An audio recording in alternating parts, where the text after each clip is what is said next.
problem of accounting. That is from your textbook, page number 27, problem number 2.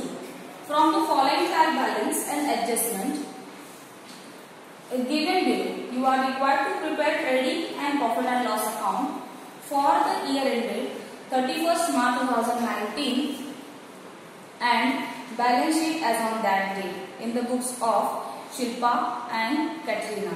There is two partners in this firm. The name is Shilpa and Katrina. Okay. Here is some trial balance items are given. I am just going to read these items and you just take pencil in your hand and write down in shortcut form. For example, अगर trading में जाएगा, if that item goes to trading account, write down TC over there. Trading debit side TD, trading credit side TC, profit and loss debit side PD, profit and loss credit side PC. Balance sheet asset है तो A, liability है तो L. Okay. Take a pencil. First item is land and building. Write there A. Asset. Furniture A. Asset. Sundry debtors A. Assets. Stock and on hand is 1/4/2018. Here is date is given, that is 1/4/2018. That means it is a opening stock. अगर यहाँ पे date नहीं दी होती तो भी ये opening stock ही है. ठीक है, उन्होंने सिर्फ इंफॉर्मेशन दिया है कि 1 अप्रैल का स्टॉक है. अगर ये मतलब कि सिर्फ स्टॉक लिखा है, उसके आगे अगर आपको कुछ डेट नहीं दी है तो भी वो, और ये हिडन एडजस्टमेंट नहीं है, हिडन एडजस्टमेंट ये नहीं है. ठीक है, ये जस्ट इंफॉर्मेशन आपको बताइए कि आपके स्टार्टिंग का 1 अप्रैल का स्टॉक है तो ये ओपनिंग स्टॉक है. It is recorded to trading account debit side. फिर है bad debts recorded to PD, profit and loss debit side. Printing and stationery again PD. Wages trading debit. Salaries and wages salaries PD. Next item is carriage inward. Carriage inward, where it is should be recorded. Carriage inward is recorded to trading account debit side. And if carriage outward is given in the trial balance, both items are given. Carriage inward, carriage outward. Carriage inward is recorded to always trading account debit side, and carriage outward is recorded to always profit and loss debit side. Now next is sales return. It should be less from sales. Then drawing is given. Shilpa and Katrina. Shilpa's capital is, drawing is 2000 and Katrina's 3000. That amount is directly deducted from capital. That is, it should be recorded in balance sheet liability side. Right there, L. Then discount profit and loss debit side, PD. Advances given to क्या नाम है इसका? आवाज नहीं आ रहा. आवाज आ रहा है बच्चों आपको?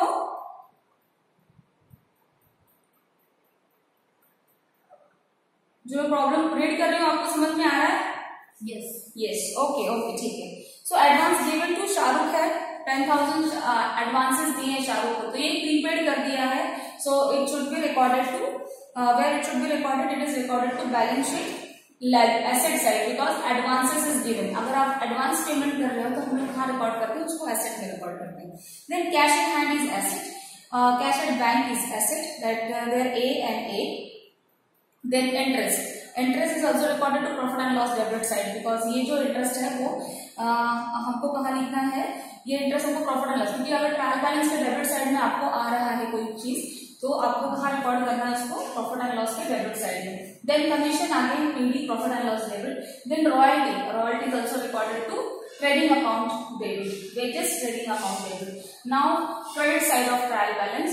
कैपिटल शिल्पा एंड कैटरीना 45,000 दोनों का. लाइबिलिटी जाएगा, liability recorded to liability side. Right there L. Then bills payable is 17,500. So bills payable is a liability. Right there L.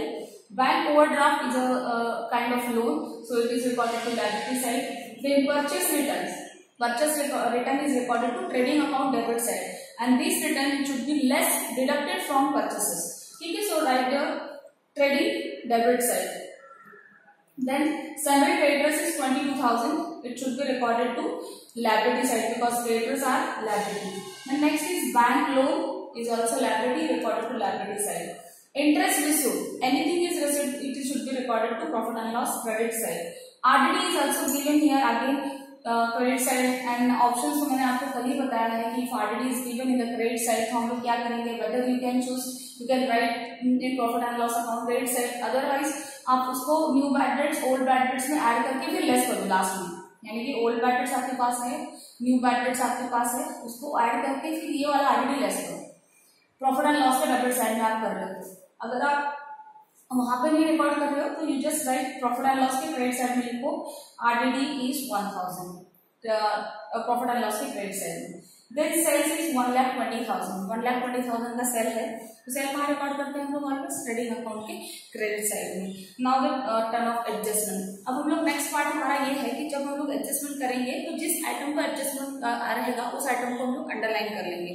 तो देखो adjustment, the stock in hand was valued 58,000, हमको मालूम है trading account credit side, second effect balance sheet asset side.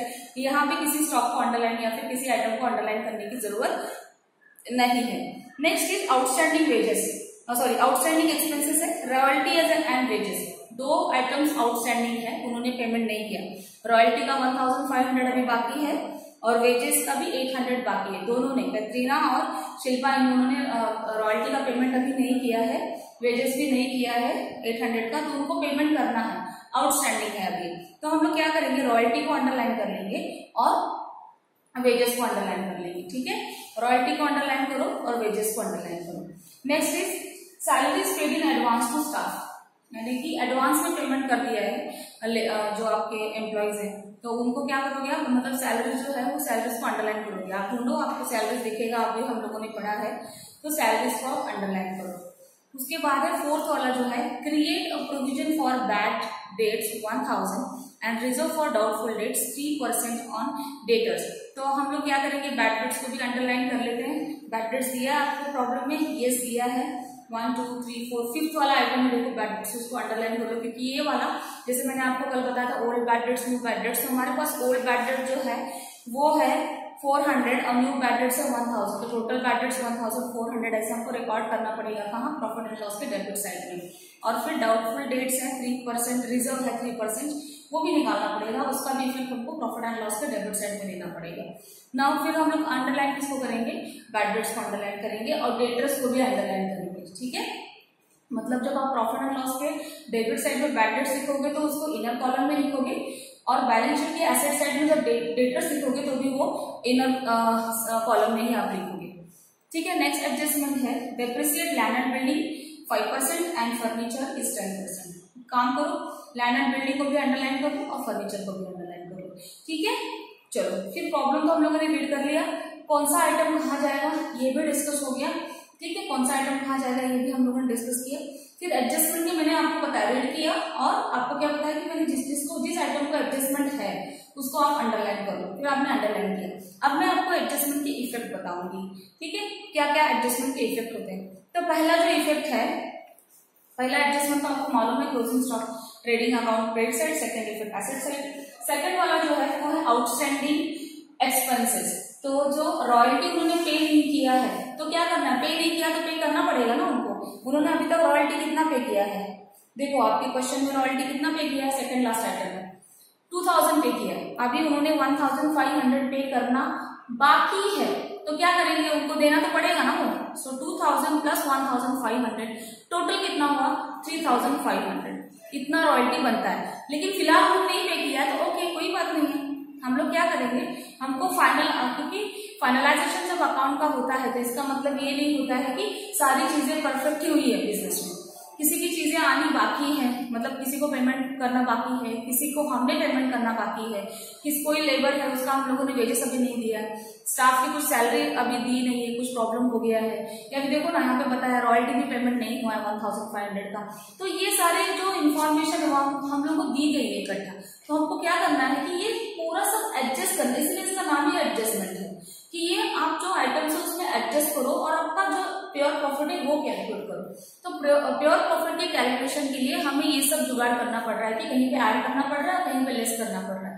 तो अगर total royalty for 2018 से 19 से अगर रॉयल्टी देखेंगे तो रॉयल्टी एक्चुअली होता है 3000, सॉरी कितना 2000 प्लस 1500 3500 होता है, लेकिन रॉयल्टी दोनों ने कितना ही पे कर पाया, अभी वो ओनली 2000 ही पे कर पाया। ठीक है, तो अभी उनको कितना पेमेंट करना बाकी है 1500, वो तो खर्चा होने ही वाला है लेकिन अभी नहीं किया है, इस साल में उनसे नहीं हुआ। तो हम लोग क्या करेंगे, एक्यूरेट प्रॉफिट निकालने के लिए वो आउटस्टैंडिंग दिखाएंगे, हम लोग आउटस्टैंडिंग दिखाएंगे, लेकिन एक्यूरेट प्रॉफिट की कैलकुलेशन के लिए हम लोग टोटल जो रॉयल्टी को आउटर कॉलम पे लिखेंगे, total royalty for this year is 3500। यही फाइनल अकाउंट में हमको करना है, ठीक है। चलो फिर ये जो इसका इफेक्ट है, तो हम लोग क्या करेंगे, रॉयल्टी कहाँ पे लिखते हैं, रॉयल्टी हम लोग ट्रेडिंग अकाउंट के डेबिट साइड में लिखते हैं, तो वहां पे हम लोग रॉयल्टी में ये ऐड करेंगे, ऐड आउटस्टैंडिंग, और सेकंड इफेक्ट देंगे, कहाँ जाएगा ये जाएगा आपके बैलेंस शीट के लायबिलिटी साइड में, क्योंकि आपका एक्सपेंस आउटस्टैंडिंग है, आपकी लायबिलिटी है कि आपको पे करना है, अभी वो आपकी लायबिलिटी है, आपको अभी वो पे करना है, ठीक है। सो दोनों का सेम इफेक्ट है, जैसे रॉयल्टी को हम लोगों ने किया ट्रेडिंग अकाउंट के डेबिट साइड में ऐड करेंगे हम लोग, सेकंड इफेक्ट देंगे लायबिलिटी साइड में, वैसे सेम वेजेस में भी करेंगे।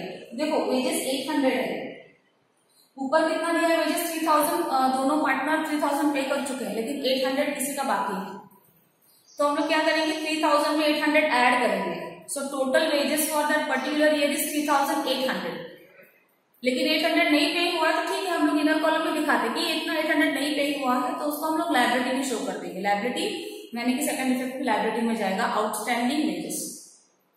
ओके, समझ में आया। Now adjustment number 3, salary paid in advance to staff of ₹2000। अभी देखो उन दोनों ने क्या किया, जो पार्टनर्स है उन्होंने सैलरी एडवांस में दे दी है उनके एम्प्लॉइज को 2000 में, यानी प्रीपेड कर दिया।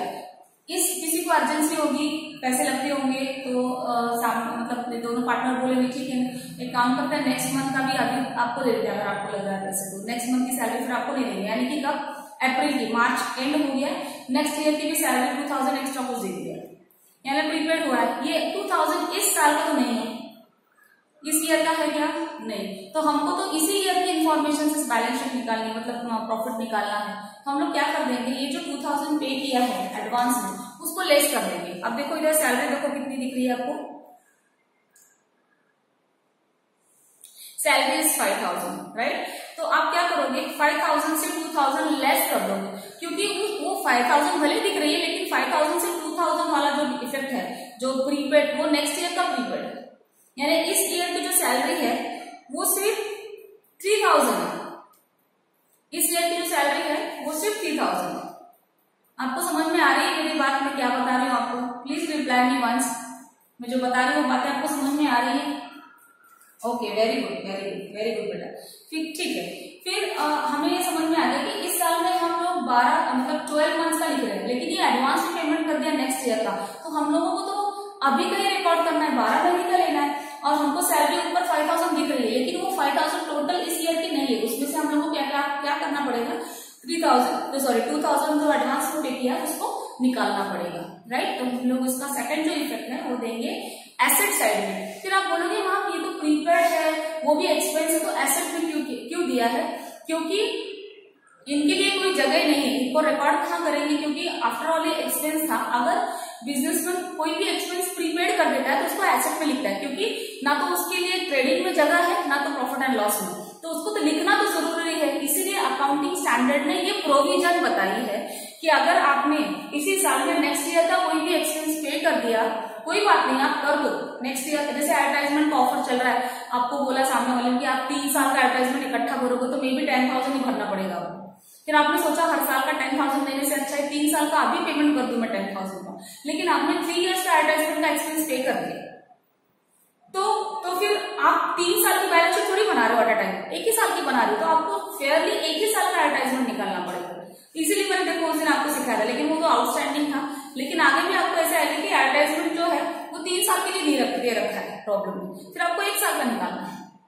वैसे यहाँ पे भी सैलरी के बारे में हुआ कि 2000 जो है वो नेक्स्ट ईयर का पे कर दिया है किसी एम्प्लॉय को, लेकिन इस ईयर में 5000 जो दिख रहा है ट्रायल बैलेंस में, वो 5000 में से 2000 जो है वो नेक्स्ट ईयर के, यानी कि इस साल की सिर्फ सैलरी 3000 ही है, ठीक है। तो हम लोग 3000 प्रॉफिट एंड लॉस के डेबिट साइड में लिखेंगे, 2000 लेस कर देंगे। उसका सेकंड इफेक्ट देंगे एसेट साइड में, क्यों, क्योंकि ये प्रोविजन हमको अकाउंटिंग स्टैंडर्ड ने बताई है, क्योंकि प्रीपेड और आउटस्टैंडिंग फिर लिखेंगे कहाँ, और लिखना भी जरूरी है क्योंकि आपने पेमेंट किया है और आपको पेमेंट करना बाकी है। ऐसे भी 2 चीजें हैं, आउटस्टैंडिंग पेमेंट है यानी आपको पेमेंट करना बाकी है, आपने पहले किसी को कर दिया, ये दोनों चीजें रिकॉर्ड कहाँ करेंगे। इसीलिए हमको अकाउंटिंग स्टैंडर्ड ने प्रोविजन बताई है कि अगर प्रीपेड कर रहे हो एक्सपेंसेस तो एसेट में लिखो, और आपके एक्सपेंसेस अगर आउटस्टैंडिंग है तो उसको लायबिलिटी में लिखो।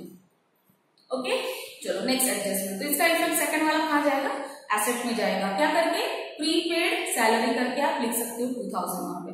Next is create provision for bad debts of ₹1000 and reserve for doubtful debts 3% on salary debtors. देखो बच्चों, मैं 1 2 3 दिन आपको कॉमन जो एडजस्टमेंट है वो एक्सप्लेन करूंगी। आगे से मैं जो नए एडजस्टमेंट है सिर्फ उसके ऊपर डिस्कशन करके प्रॉब्लम सॉल्व करना स्टार्ट करूंगी, अदरवाइज पूरा सिलेबस खत्म करना इम्पॉसिबल है। ठीक है, तो जो एडजस्टमेंट कॉमन है, depreciation, outstanding, prepaid, closing stock, ये तो आपको मालूम हो गया है अभी। ठीक है, तो आगे वाले जो प्रॉब्लम जहां पे नया कुछ दिया है तो मैं सिर्फ वही एक्सप्लेन करके आपको प्रॉब्लम सॉल्व करके दिखाऊंगी, क्योंकि आधे घंटे में अकाउंट का प्रॉब्लम एक्सप्लेन करना, आधे घंटे में अकाउंट का प्रॉब्लम एक्सप्लेन करके सॉल्व करना बहुत डिफिकल्ट है, इतना मतलब पॉसिबल ही नहीं। तो मैं एक दिन में प्रॉब्लम डिस्कस करूंगी, दूसरे दिन में प्रॉब्लम सॉल्व करूंगी, तो हमको फाइनल अकाउंट को ही दिवाली तक जाएंगे हम। तो जो जो एडजस्टमेंट आपको क्लियर है, इसलिए मैं आज दूसरी बार आपको सेम एडजस्टमेंट एक्सप्लेन कर रही हूँ। देखो, अब मैंने कल आपको बैड डेट्स का ही बताया था कि हम लोग डेटर से क्या क्या लेस करते हैं, मैंने आपको लिस्ट लिख के दी थी। डेटर से हम लोग पहले क्या लेस करते हैं, कोई टाइप कर सकता है। डेटर से हम लोग ऐड क्या करते हैं डेटर में पहले,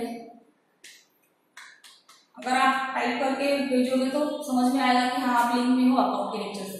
डेटर में हम लोग ऐड क्या करते हैं, आवाज आ रही है मेरी?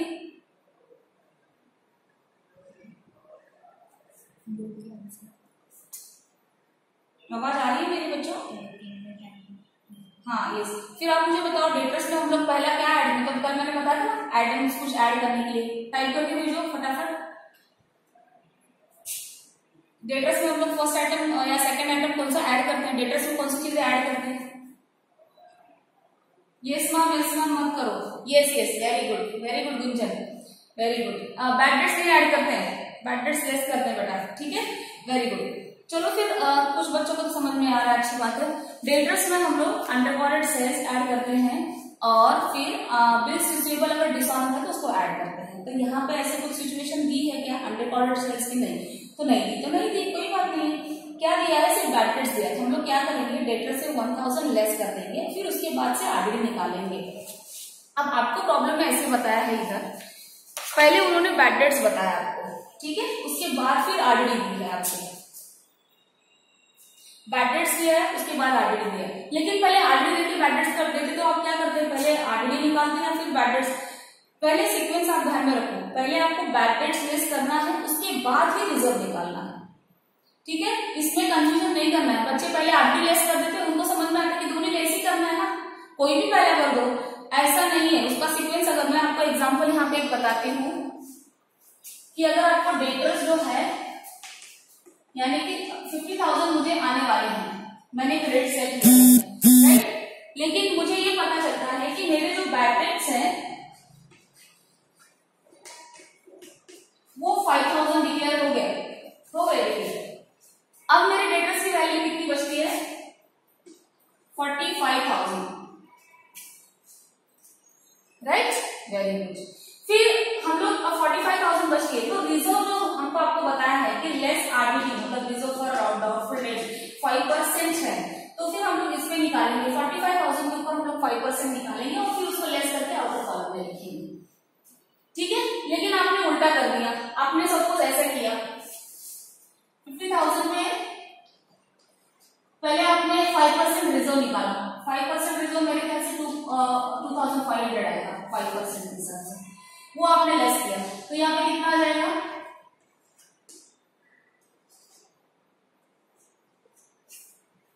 फिर आप उसमें से लेस करोगे 5,000 बैड डेट्स, तो आपका आंसर रॉन्ग आएगा, क्योंकि पहले आपके पास जितने डेटर्स आने वाले थे उसमें से अगर कोई बैड डेट डिक्लेयर हुआ तो बैड डेट्स हटाओ, उसको पहले लेस करो, उसके बाद जो अमाउंट बचती है उसी के ऊपर रिजर्व निकलता है। ठीक है, बहुत कॉमन सेंस की बात है, लेकिन कोई चीज जब टेक्स्ट बुक में आ जाती है ना तो वो फिर हेवी लगने लगती है हम लोग, अरे तो इसीलिए मैंने आपको बताया ये सब सिली मिस्टेक्स है। भले आप पढ़ते हो तो आपको हाँ बैड डेट्स माइनस करेंगे, आरडीडी माइनस करेंगे, डेटर में सेकंड इफेक्ट हम लोग प्रॉफिट एंड लॉस डेबिट में दे देंगे, बराबर है, लेकिन उसका प्रॉपर सिस्टमैटिक प्रोसेस कैसे है, पहले बैड डेट्स लेस करोगे, उसके बाद फिर आप उसमें से रिजर्व माइनस करोगे। ठीक है, चलो ये हो गया। आज मुझे रेशो डिस्कस करना था आपसे, मैं रेशो पार्ट डिस्कस कर लेती हूँ आज आपसे। तो ये आपको मालूम हो गया प्रॉब्लम में कि क्या करना है, इसका बैड डेट से लेस करेंगे, second effect profit and loss के डेबिट साइड में रिकॉर्ड करेंगे। और डेप्रिसिएशन तो आपको मालूम ही है एसेट से, यानी डेप्रिसिएशन किसको है, बिल्डिंग को 5% डेप्रिसिएशन है, फर्नीचर को 10% है, तो हम लोग एसेट से वो लेस करेंगे, 5% 10% निकाल के second effect profit and loss के डेबिट साइड में देंगे। ओके, अब मैं रेशो के बारे में थोड़ा सा डिस्कस करती हूँ, क्योंकि रेशो ही तो इसमें मेन है जिसके लिए पार्टनर्स बिजनेस कर रहे हैं। हाउ टू कैलकुलेट रेशो, ठीक है। अब ये जो गिवन सम है यहाँ भी उन्होंने बताया है, पार्टनर्स का रेशो दिया है, आपके पास प्रॉब्लम है ना, देखो रेशो दिया है आपको, प्रॉब्लम में रेशो के बारे में कुछ बोला ही नहीं है मैम, क्या करना है, ऐसे टोटल प्रॉफिट कैसे करना है, तो दोनों के झगड़े होने लगेंगे शिल्पा और कैटरीना का कि मुझे ज्यादा प्रॉफिट चाहिए, मेरे ज्यादा कैपिटल है वगैरह, ठीक है। तो हाँ राइट, तो हम लोग इक्वल लेंगे इसको, राइट, हम लोग इक्वली डिस्ट्रीब्यूट करेंगे। If ratio is not given in the problem we take always equal ratio, यानी कि 1/2 एंड 1/2, यानी ये पिज्जा का स्लाइस है, दोनों को हाफ मिलेगा, ये इनका प्रॉफिट है, ठीक है। बोर्ड आपको दिख रहा है अच्छे से, जो मैं लिख रही हूँ दिख रहा है, ठीक है। तो दोनों को इक्वल हम यहाँ पे डिस्ट्रीब्यूट करेंगे। अब जो सेकंड पार्ट है, अगर प्रॉब्लम में आपको रेशो दिया है, ये तो फर्स्ट कंडीशन होगी, अगर आपको प्रॉब्लम में रेशो दिया है तो अच्छी बात है, आपने इक्वल, नहीं दिया तो आपको इक्वल लेना है। अगर आपको ratio is not given, second case is ratio is given, पहला था ratio is not given,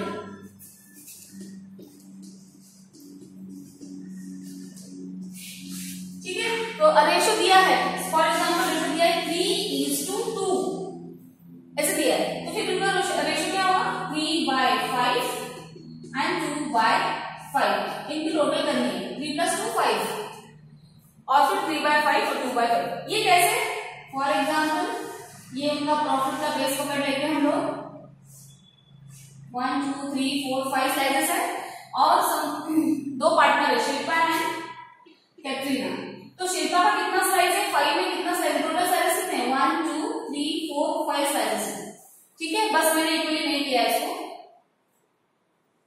5 slices है। अब 5 स्लाइसेस में शिल्पा का कितना शेयर है, 3, तो मैं यहाँ पे एस लिख देती हूँ, ठीक है। और कैटरीना का कितना है, 2। तो जब आपको रेशो दिया है तो इसका मतलब दोनों की टोटल करना है। अब मैं 3:2 का एग्जांपल बताई, अब मैं आपको 2:2 का एग्जांपल बताती हूँ, 2:2। अगर आपको 2:2 रेशो दिया है तो फिर क्या आएगा, 2/4 और 2/4, ठीक है, यानी कि 4